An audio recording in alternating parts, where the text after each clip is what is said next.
Daerah pesisir Jawa Timur dianugerahi hasil laut yang melimpah. Kupang menjadi tujuan para nelayan di daerah Sidoarjo ini pergi melaut. Bukan Kupang ibu kota Nusa Tenggara Timur loh ya yang saya maksud, tetapi sejenis kerang kecil yang menjadi ikon kuliner khas Sidoarjo. Setiap hari para nelayan di sini pergi melaut. Ketika matahari tepat berada di ubun-ubun kepala, mereka baru pulang. Di sungai inilah para ibu-ibu menanti kupang hasil tangkapan.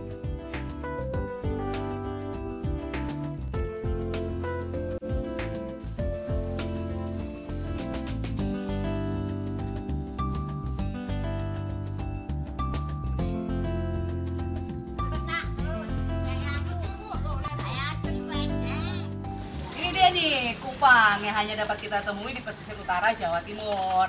Nah, kupang ini memerlukan proses yang cukup panjang untuk pengolahannya sebelum akhirnya dapat kita konsumsi.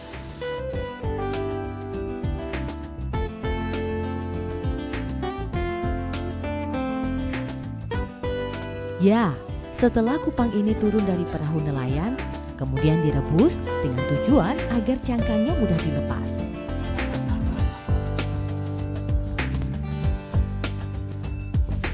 Langsung dicuci dan dibersihkan lendir serta kotorannya.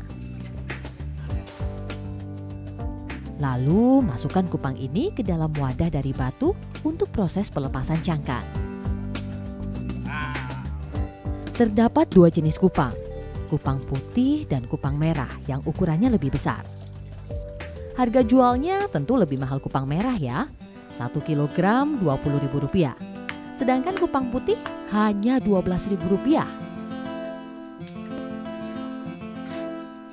Sejak lama saya ingin sekali bisa mengolah kupang menjadi menu istimewa. Nah ini saatnya. Ibu Kinami mengajari saya masak kupang.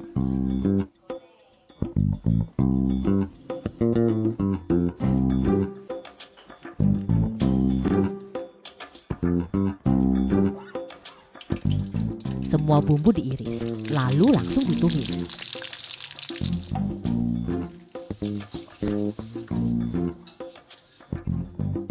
Tambahkan gula pasir dan gula Jawa. Setelah tercium aroma wangi, masukkan kupang, aduk sampai rata. Kemudian tambahkan kaldu kupang.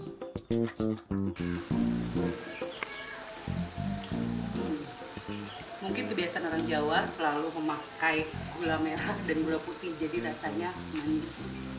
Tapi gak apa-apa, ini belum selesai. Kita tunggu sampai airnya mulai surut, lalu kita angkat.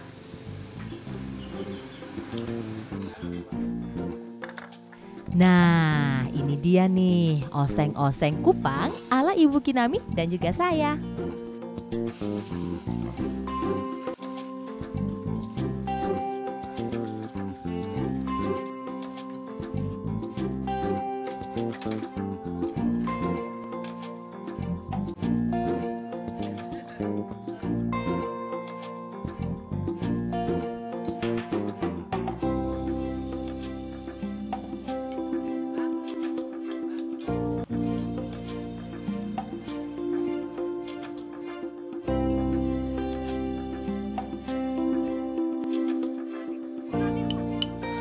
Rasanya sama seperti kerang. Nah, karena kupang ini memang sejenis moluska kecil dan orang-orang sini lebih suka makan kupang ini pakai lontong, tapi pakai nasi pun pasti lebih enak. Tidak berhenti sampai di sini untuk memanjakan lidah saya dengan kerang imut, tapi kaya akan rasa dan gizi. Saya menuju sentra lontong kupang yang terletak di pinggir jalan lintas Sidoarjo dan Surabaya.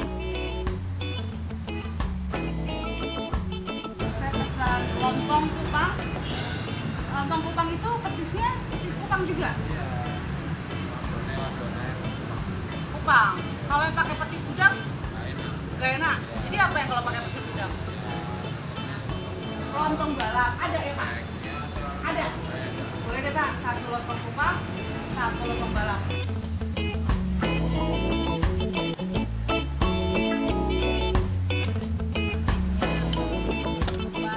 Pembuatan lontong kupang ini terbilang cukup sederhana. Selain petis, yang tidak boleh ketinggalan adalah lento. yaitu panganan olahan kacang dan singkong yang ditambahkan bumbu sederhana lalu digoreng membentuk bola-bola.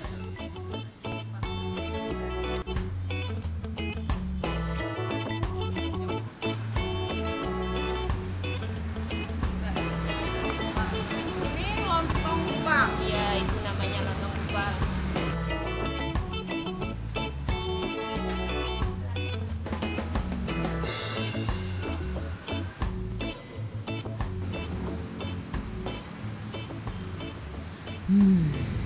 Sungguh luar biasa nikmat. Walaupun memakai bahan dan bumbu yang sederhana, lontong kupang ini kaya akan cita rasa. Belum selesai sampai di sini, saya pun penasaran dengan rasa lontong balap, salah satu kuliner khas Surabaya. Kenapa dinamakan lontong balap?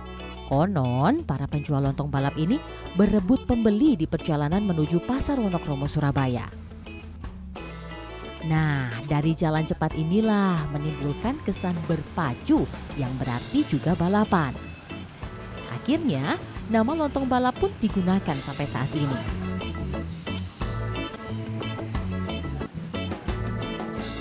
Nah, setelah saya makan serba kerang-kerangan, sekarang saya mau coba lontong balap.